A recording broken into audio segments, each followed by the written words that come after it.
जो अभ्यर्थी उत्तर प्रदेश पीसीएस प्रारंभिक परीक्षा और सिविल सर्विस प्रारंभिक परीक्षा में सफल हुए हैं, उनको मुख्य परीक्षा की तैयारी कैसे करना है, क्या स्ट्रेटजी अपनानी है, अब इन 2-2.5 महीने में हम सिलेबस कैसे कवर करना है उसको देखना है।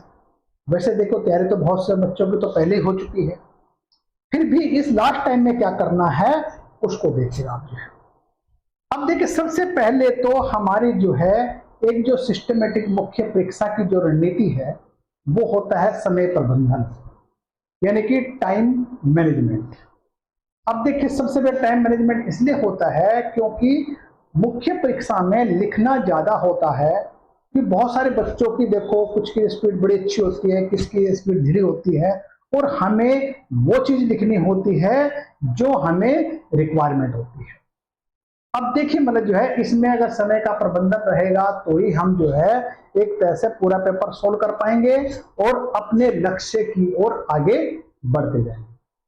देखिए, अगर हम सही रणनीति की बात करते हैं, सही रणनीति के अंतर्गत देखिए हम जो है सबसे पहले तो हमें जो है अपनी जो रणनीति के अंतर्गत, अपनी स्ट्रेटजी के अंतर्गत सबसे पहले हमें मुख्य परीक्षा के एग्जाम की पूरी जानकारी होनी चाहिए।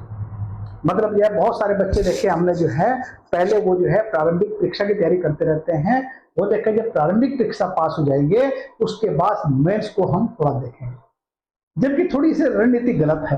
क्यों? क्योंकि अगर हम प्रारंभिक और मुख्य परीक्षा प्रारंभिक परीक्षा से पहले तैयार कर ले तो हमें जो है आगे मुख्य परीक्षा में आसानी पड़ती है।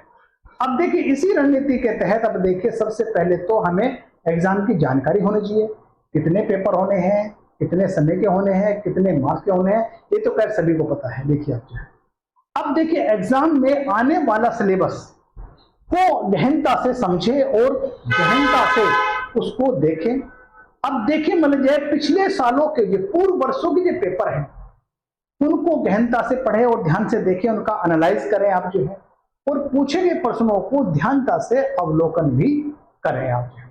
अब देखिए, इससे मतलब जो है पिछले सालों के पेपर से क्या बेनिफिट होगा, इससे 2 बेनिफिट होगा। 2 कैसे होगा देखिए आप जो है, एक तो हमें यह पता लगेगा कि मतलब जो है जो क्वेश्चन मतलब जो है क्वेश्चन बार बार कौन से टॉपिक से क्वेश्चन रिपीट हो रहे हैं, किन टॉपिक से बार बार क्वेश्चन आ रहे हैं, उनका थोड़ा सा हमें थोड़ा सा स्ट्रॉन्ग करेंगे। दूसरी बात देखिए, प्रश्न जो एग्जाम में आते हैं, मुख्य परीक्षा में आते हैं, उनकी प्रकृति क्या है उसके बारे में हमें जानकारी मिलेगी, और जिससे हमें पेपर के कहाँ कौन टॉपिक्स में ज्यादा स्ट्रेस करना है, किस टॉपिक कम स्ट्रेस करना है, और मतलब जो है प्रश्नों की प्रकृति क्या है, इससे हम अपनी सेल्फ जो है एक अच्छी रणनीति बना सकते हैं। अब वहीं पर देखिए, जब इसे बनाता है तो इसमें फिर हम अपनी जो है रणनीति बनाने के बाद अपनी सफलता को 100% सुनिश्चित कर सकते हैं। यानी यहां पर देखिए आशा और विश्वास, देखिए आप आशा तो हमारा देखिए जो है वो हमारा सिविल सर्विस क्लियर करना है या उत्तर प्रदेश पीसीएस मुख्य फाइनली चयन होना है। इस आशा पे हम जो है अच्छी मेहनत करते हैं क्योंकि पॉजिटिव थिंकिंग है, सीधी बात देखिए जो है। उसी प्रकार देखिए हम जो है पूरा विश्वास हमें अपनी मेहनत पे है, विश्वास हमें अपनी रणनीति पे है, विश्वास हमें अपनी स्ट्रेटजी पे है, विश्वास हमें अपने संकल्प पे है, विश्वास हमें अपने एकाग्रता पे है।